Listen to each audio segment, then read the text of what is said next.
Selamat siang dan selamat datang kembali di Seminar Citra Pariwara 2020 bersama saya Aldo Turangan. Tadi pagi sudah ada 4 sesi seminar yang kita ikuti, saat ini ada 7 sesi seminar lainnya.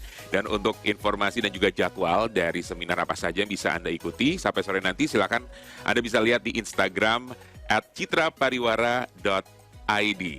Dan saya juga ingin mengucapkan terima kasih kepada para sponsor yang telah mendukung acara ini. MLD Spot, MTech Group, SCTV, Indosiar Video, IM3 Uridu, Kompas Gramedia Group, Harian Kompas, Kompas ID, Kompas.com, Kompas TV, Grid ID, Tribun News, Kementerian Pariwisata dan Ekonomi Kreatif, BCA, MNC Media, RCTI, MNC TV, GTV, iNews, RCTI Plus, dan MNC Portal. Terima kasih juga untuk Facebook, Nielsen, Metro TV, RTV, Antv, Jawa Pos, Kaskus TV, First Media, Trans7, Trans TV, Gas Cloud, IndiHome, dan juga TV One. Tentunya kami mengucapkan terima kasih kepada para agensi sponsor yang juga telah mendukung acara ini. Densu Indonesia, Isobar, Dwi Sapta, Hakuhodo Indonesia, Lotus, IDEC Indonesia, Think Tank, Vlog Creative Network, dan juga FAB Group. Alright, sebelum kita masuk ke sesi seminar berikutnya, kita bikin kuis lagi nih. Kuis sesi kedua. Jadi caranya masih sama seperti kuis di sesi pertama tadi. Saya punya 3 pertanyaan pilihan ganda. Nanti setiap pertanyaan saya akan berikan pilihannya A, B, atau C. Kamu tulis jawabannya A, B, atau C di kolom chatbox Kaskus TV. Tapi ketika saya memberikan pertanyaan pertama, lalu Anda jawab, jangan langsung tekan enter. Karena setelah itu saya masih punya 2 pertanyaan lagi. Setelah saya memberikan 3 pertanyaan, ya, Anda setelah isi 1A, 2B, 3C misalnya ya. Baru setelah itu saya akan kasih aba-aba, countdown 3, 2, 1. Setelah itu baru Anda tekan enter. Nanti yang beruntung akan mendapatkan trofi dari Citra Pariwara. Alright, are you ready? Ini dia pertanyaan pertama untuk kuis sesi kedua. Citra Pariwara pertama kali diselenggarakan pada tahun A. 1977, B. 1984, atau C. 1987. Silahkan ditulis A, B, atau C, tapi jangan lupa tekan enter. Sudah? Oke, kita lanjut ke pertanyaan berikutnya. Tema Citra Pariwara tahun ini adalah A. Creative Prevails, B. Creativity Prevails, atau C. Creativity Predicts. Silakan dijawab A, B, atau C. Lanjut kalau gitu ke pertanyaan terakhir. Seminar Citra Pariwara tahun ini disiarkan dari A. Epicentrum Walk, B. Grand Hyatt Indonesia, atau C. Studio 21. Sudah dijawab? Oke, saya hitung 3, 2, 1, baru tekan enter ya. 3, 2, 1. Silakan tekan enter di kolom chatbox Kaskus TV. Terima kasih kepada para peserta yang telah mengikuti kuis sesi kedua ini. Sekarang saya langsung kasih tahu ya jawabannya apa. Tapi pemenangnya nanti di akhir acara. Dan untuk jawaban pertanyaan pertama, Citra Pariwara pertama kali diselenggarakan pada tahun C. 1987. Pertanyaan kedua, tema Citra Pariwara tahun ini adalah B. Creativity Prevails. Dan pertanyaan terakhir, seminar Citra Pariwara tahun ini disiarkan dari B. Grand Hyatt Indonesia. Selamat kalau jawaban kamu benar, tinggal harap-harap cemas ya. Nanti kamu yang terpilih menjadi pemenang mendapatkan trofi Citra Pariwara. Dan selanjutnya, kita akan masuk ke sesi seminar berikutnya. Sesi seminar kelima.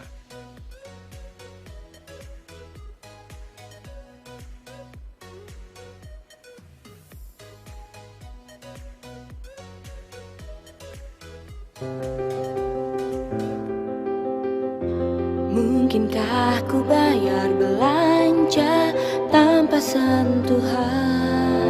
Mungkin dong, hanya HP yang kau sentuh, bayar belanja tinggal scan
seminar sesi kelima kali ini berjudul Creative Resilience Inspiration from Entrepreneurs. Having a brilliant creative ideas is one thing, but having the grit to be tough and resilient throughout the searching of brilliant creativity is what a lot of people still find struggles in. Find an inspiration from entrepreneurs to build your creative resilience and prevails. Dan tema kali ini akan disampaikan oleh Mas Peter Lidian, Country Director of Facebook Indonesia. Mas Peter telah memiliki 27 tahun pengalaman yang beragam dalam mendorong pertumbuhan dan transformasi baik di perusahaan maupun perusahaan rintisan. Fokus pembelajarannya adalah tentang bagaimana teknologi berdampak pada 3 industri besar di Indonesia, keuangan, FMCG, iklan media. Dan Mas Peter memiliki hasrat pribadi untuk berkontribusi dalam mendorong dampak sosial, pengembangan dan pembelajaran manusia, keberagaman dan bisnis kecil, terutama untuk Indonesia. Sebelumnya beliau menjabat sebagai Managing Director Dell Indonesia, Director Microsoft Indonesia, dan President Director Orient Finmas. Untuk itu, kita sambut bersama Mas Peter Lidian. Terima kasih, Mas Aldo. Terima kasih. Halo, dan Selamat siang, Mas Peter, apa kabar? Teman-teman. Baik, Alhamdulillah baik, sehat. Thank you for joining us, Mas. Kita pengen tahu deh sesi berikutnya ini dari Mas Peter. Pasti seru banget juga ya. Jadi, untuk waktu dan tempatnya, kami persilakan untuk Mas Peter. Makasih, Mas Aldo. Halo, teman-teman digital, teman-teman kreatif. Jadi, kita mulai aja ya. Mari kita masuk ke slide. Dan kalau kita lihat ya tahun 2020 ini adalah tahun perubahan. Jadi dengan adanya pandemi itu merubah semua konteks dari kebiasaan konsumen dalam aktivitas sehari-hari. Cara berinteraksi, cara berkomunikasi. Nah, hal ini bahkan merubah kebiasaanku dan mungkin teman-teman profesional kreatif juga.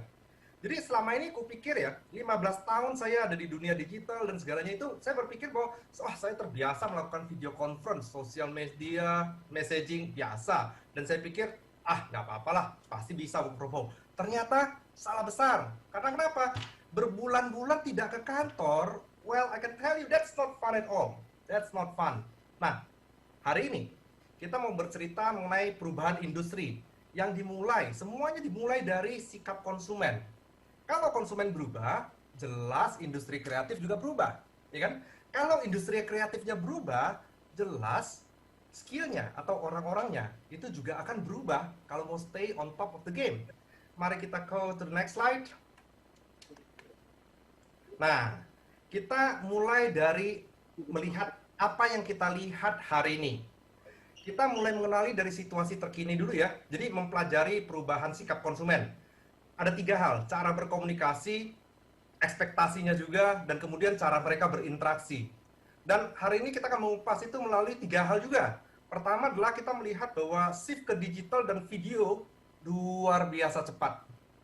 Platform messaging dan WhatsApp, seperti WhatsApp dan yang lain-lain, itu juga luar biasa skalanya. Dan yang terakhir adalah kita melihat bahwa ternyata COVID itu menyatukan kita semua dan konsumen untuk peduli terhadap komunitas yang membutuhkan bantuan kita. Mari kita lihat di slide berikutnya, kita masuk ke video. Salah satu perubahan terbesar yang saya alami sendiri. Jadi tanteku itu, beliau tinggalnya di Belanda. Pertama kalinya saya berkomunikasi dengan beliau itu lewat video call. Jadi selama ini kami berkomunikasi lewat Facebook dan segalanya, dan saya kaget melihat bahwa seberapa antusiasnya orang tua, nenek-nenek berumur 90 tahun berinteraksi dengan teknologi dan dia sangat-sangat excited. Kami bertatap muka melalui video tersebut dan ramailah pokoknya ceritanya. Kita go to the next slide ya, kita lihat apa yang terjadi pada video di Southeast Asia, Asia Tenggara maupun di Indonesia. Jadi video itu sudah menjadi lumrah untuk menjadi tempat orang itu untuk berekspresi saat ini. Ya. 1 dari 4 orang itu mengupload videonya ke sosial media, dan yang menariknya mereka itu bukan bagian dari milenial, tapi bagian pas dari the older millennials, orang-orang seperti saya, kan gitu ya. Nah, kalau kita zoom in ke Asia Tenggara, 66% loh orang berinteraksi di sosial media dan messaging. Kita masuk ke slide berikutnya, kita akan lihat bahwa video itu berevolusi. Kalau kita sebut video, bayangan kita ya dia di awalnya itu adalah video itu adalah film, kan begitu ya. Namun saat ini kurang tepat. Video itu sudah berevolusi. Video itu kalau kita lihat durasinya, itu ada yang panjang 1 jam, ada yang medium, ada yang short di bawah 1 menit. Nah, ternyata populasi yang short ke medium ini saat ini mendominasi perhatian, ya kan? Dan itu juga banyak sekali dilakukan oleh audiens, baik di konsumen maupun dari sisi produsen, itu di sosial media dan messaging. Contohnya kita bisa lihat ya evolusinya itu dari perspektif, misalkan kita bisa melihat video itu berevolusi menjadi stories, ya kan?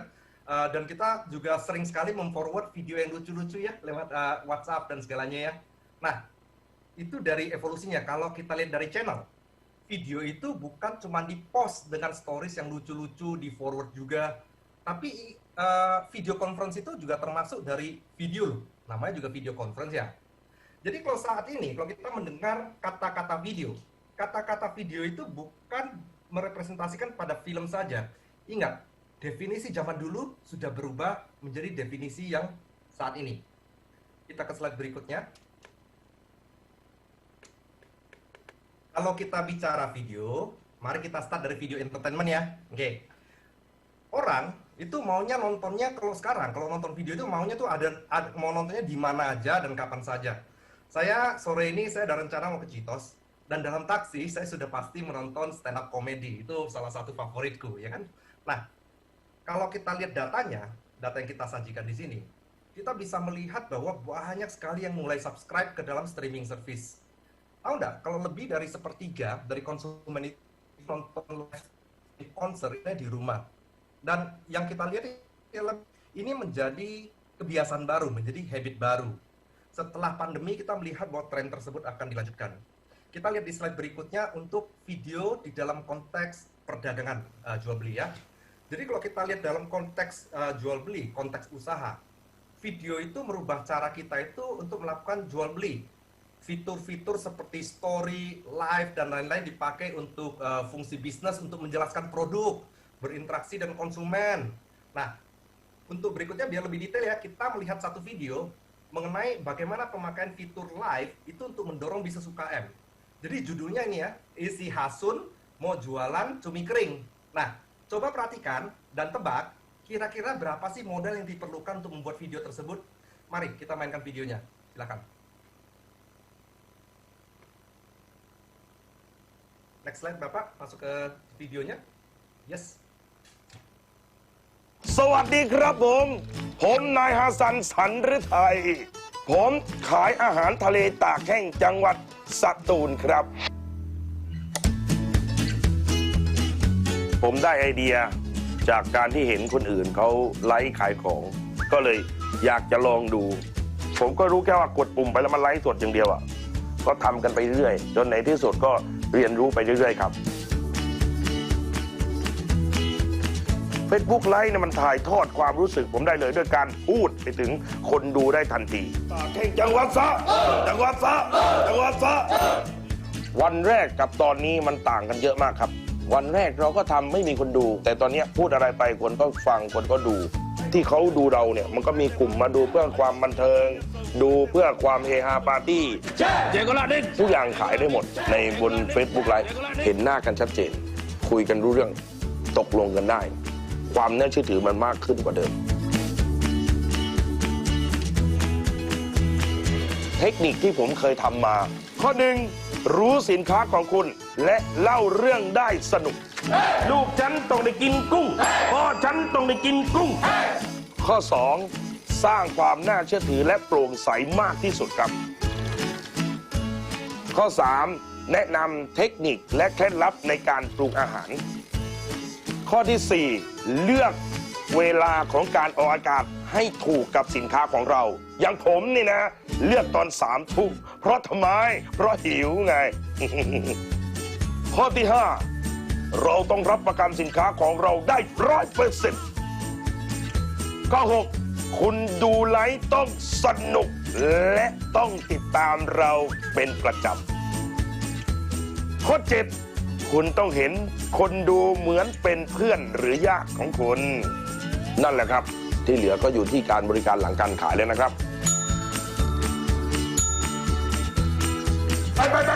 ไปคุณปุ้ย1 กิโลครับคุณนัท1 กิโลครับคุณหนุ่ม1 กิโลครับเป๊ะที่สุดต้อง100%ถ้าคุณไม่100%เขาจะคิดว่าคุณหลอกลวงและคุณจะไปต่อไม่ได้ครับเขียนตัว C ตัว F มาแล้วก็ราคาชื่อเล่นหลังจากนั้นแล้วก็เพราะมีเลขบัญชีขึ้นอยู่ด้านบนแล้วหลังจากนั้นก็ลูกค้าจะทักอินบ็อกซ์มาเขียนชื่อที่อยู่เบอร์โทรศัพท์ทิ้งไว้ปลอดภัยที่สุดเพื่อป้องกันมิจฉาชีพก็มีความฝันตลอดครับอยากมีบ้านเป็นของเราเองอยากมีรถเราใช้ในการขายออนไลน์นี่แหละครับทำให้ความฝันของเราเป็นจริงเข้าใจกัน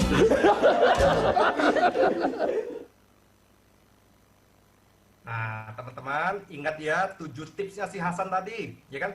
Nah, kalau kita lihat budget ataupun modal yang diperlukan untuk meng-create video seperti itu jelas tidak besar. Nah, otomatis itu bisa dijangkau oleh UKM dan siapapun. Nah, kalau modalnya tidak besar, ujung-ujungnya lah kreativitas, teman-teman. Mari kita masuk ke slide berikutnya. Kita mengupas, selain tadi kita mengupas video, sekarang kita mengupas yang fenomena kedua, yaitu messaging. Nah, teman-teman semuanya mempunyai WhatsApp kan? Nah, kalau kita bicara mengenai penetrasi WhatsApp itu juga besar sekali di Indonesia. Coba dipikirkan. Awalnya kita memakai WhatsApp itu untuk chat toh, kita pakai untuk chat. Lama-lama kalau kita melihat sesuatu yang kita suka, lama-lama kita diskusi dan ujungnya jadi bisnis kan, jadi transaksi. Karena itu memang evolusi natural. Evolusi natural dari bisnis itu basisnya adalah komunikasi dan interaksi. Kita ke next slide. Nah, di next slide ini, di slide ini kita bisa melihat bahwa 40% orang di dunia itu mengatakan bahwa mereka membeli sesuatu online daripada offline, ya kan? Dan setelah pandemi terjadi, itu naik lagi. Khusus untuk Asia Tenggara ya, di tahun ini kita melakukan survei dengan melakukan riset dengan Bain, yang mengatakan bahwa 70% dari konsumen sudah berada di platformnya online saat ini. Tadinya tahun lalu ketika kita lakukan survei yang mirip, riset yang mirip, tren tersebut diprediksikan untuk 4 tahun kemudian. Namun, karena pandemi, semuanya menjadi cepat, jauh lebih cepat. Kita ke next slide. Nah, pemakaian platform messaging dalam skala besar itu saat ini belum pernah kita melihat interaksi yang luar biasa besar dengan skala saat ini. Skala pas setelah pandemi itu. Dan kalau kita bicara skalanya, itu juga bermasuk pada teknologinya by itself. Jadi masuk dari pemakaian chatbot, hal-hal kecil yang vital seperti stiker, emoji, itu juga dipakai secara skala yang besar. Karena kenapa? Kita perlu menyampaikan emosi di dalam platform messaging tersebut. Jadi banyak sekali yang memakai emoji. Indonesia salah satu termasuk yang sangat populer dengan emoji.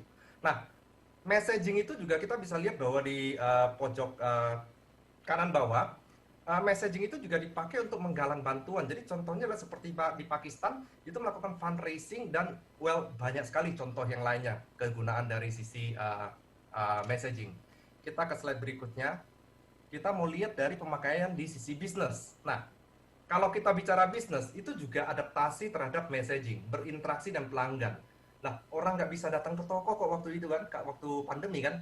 Jadi itu dipakai dari mulai menjelaskan produk, negosiasi, nawar, sampai komplain, kan gitu ya.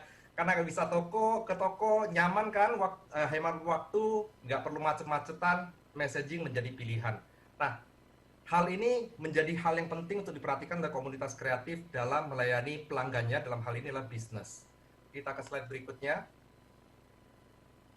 Yap, 73% dari konsumen itu mengharapkan respons yang cepat. Coba kita lihat apa yang dikatakan Rina, ya. Jadi Rina mengatakan bahwa, nah kalau responsnya cepat, nah itu tandanya serius dengan bisnisnya. Dan semua bisnis itu, ingat semua bisnis itu berlomba-lomba untuk menjadi lebih cepat lagi, ya kan? Jadi semua pebisnis itu berkompetisi terhadap hal ini. Berikutnya saya ada satu video yang mau saya sajikan, itu kita akan melihat bagaimana Pak Adi dari negara kita sendiri, dengan green corner hidroponiknya, beliau mesti bertahan di pandemi dengan menggunakan messaging platform yang alhamdulillah membantu sekali. Silakan dimainkan videonya. Terima kasih.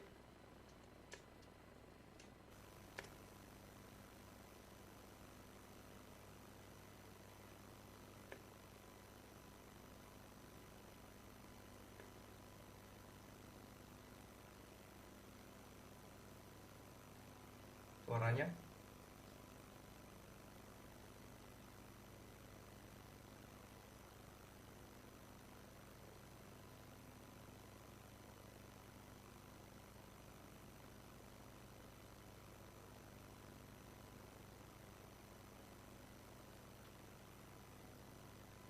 Bisa menjual apa-apa.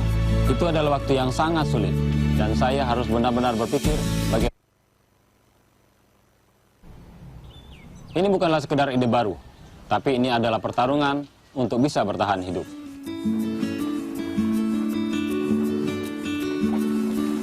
Hai, saya Adi, usia saya 41 tahun.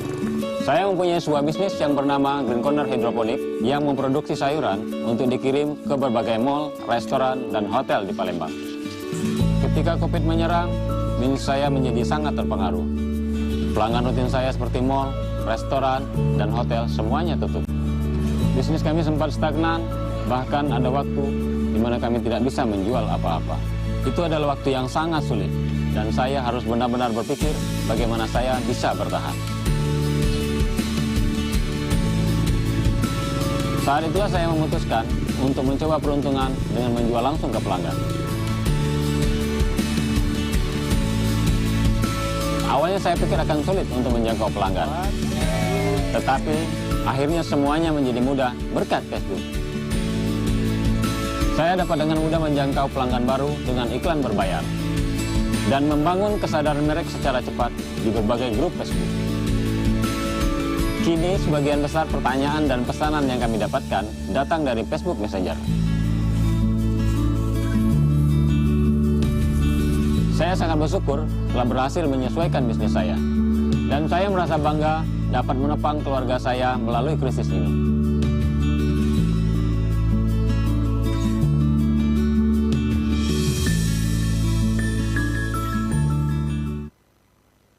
Luar biasa, saya selalu senang melihat bahwa bagaimana teknologi itu membantu teman-teman di UKM itu bukan hanya survive, tapi juga thriving. Baik, kita ke slide berikutnya, ya, slide ini. Ya. Jadi tadi sudah kita bahas mengenai messaging, kita sudah bahas video. Yang terakhir, kita mau diskusikan, bercerita mengenai acts of care.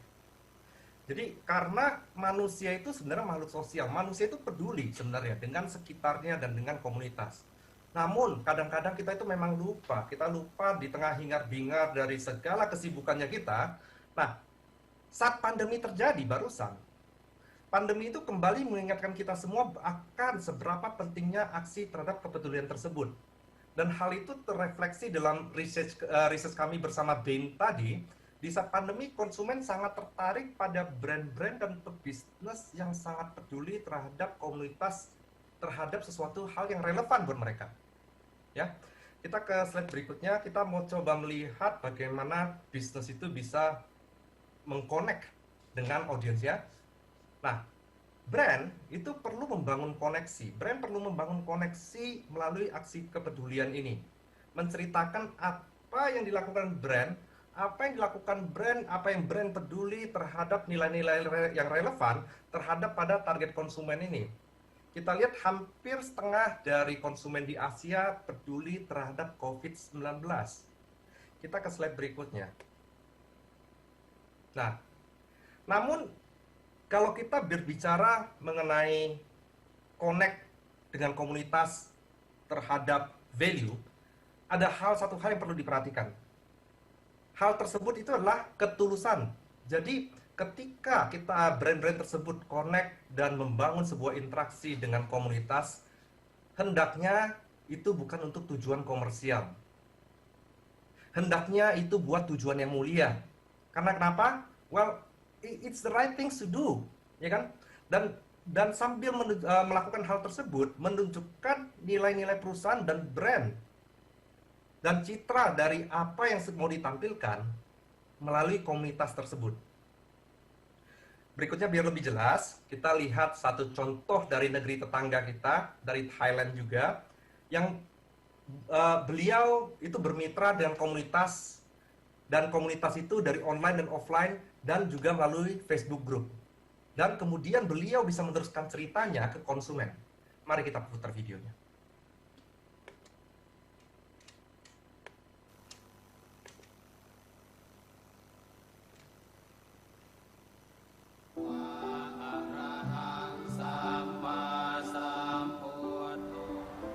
สวัสดีค่ะ พี่ชื่อพัญชนะวัฒนเสถียรเป็นเจ้าของร้านอาหารเล็กๆชื่อเป็นลาวที่เขาใหญ่ไม่ไกลจากกรุงเทพอายุเหรอคะ อย่าไปพูดถึงมันเลย ไม่อยากจะเชื่อเลยว่าโควิด -19 จะทำให้โลกทั้งใบหยุดนิ่ง นักท่องเที่ยวไม่มาเขาใหญ่เลย คนไม่มีงานทำทุกแห่ง มีแต่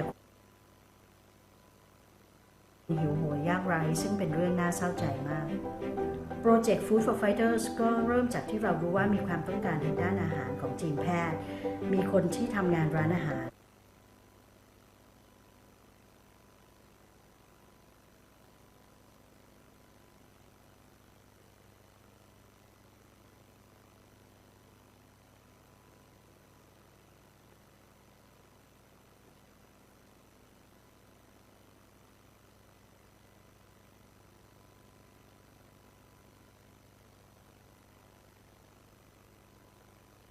Baik, jadi teman-teman kita sudah melihat 3 hal yang kita mau paparkan. Kita bisa ke slide penutup. Silakan. Ya, jadi supaya kita ingat, saya mau simpulkan kembali. Di saat sekarang, pebisnis itu perlu berubah. Dan untuk mereka berubah, mereka butuh bantuan dari teman-teman media, termasuk kreatif, termasuk digital untuk mendukung usaha mereka. Jadi ada 3 hal. Pertama, perubahan terhadap digital dan video. 70% dari konsumen berada di digital saat ini, berada di sini. Ya. Yang kedua, tangkas dan cepat dalam berinteraksi dengan konsumen melalui messaging, melalui teknologi messaging. Itu adalah hal yang penting. Dan akhirnya aksi kepedulian melalui komunitas untuk merefleksikan nilai-nilai perusahaan. Mudah-mudahan sesi ini memberikan asas manfaat. Saya Peter Lidian, mohon pamit. Assalamualaikum warahmatullahi wabarakatuh. Terima kasih. Waalaikumsalam warahmatullahi wabarakatuh. Terima kasih Mas Peter untuk sesinya kali ini yang bawa banyak sekali inspirasi untuk kita. Terima kasih sekali lagi untuk Mas Peter.